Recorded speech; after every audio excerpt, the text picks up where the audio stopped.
السلام علیکم ورحمۃ اللہ وبرکاتہ۔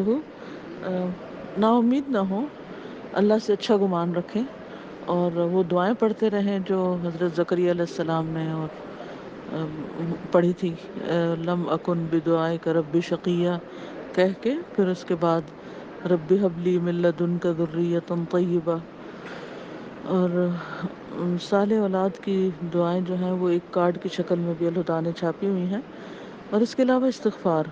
سورۃ نوح میں اللہ تعالیٰ فرماتے ہیں نا کہ وَيُمْدِدْكُمْ بِأَمْوَالٍ وَبَنِينَ، کہ اگر تم استغفار کرو گے تو تمہیں مال اور بیٹوں سے نوازوں گا۔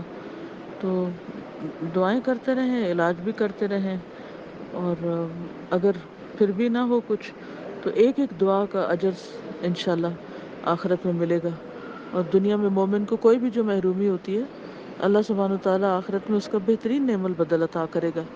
السلام علیکم۔ شكرا يا ربي شكرا، هديت قلبي شكرا.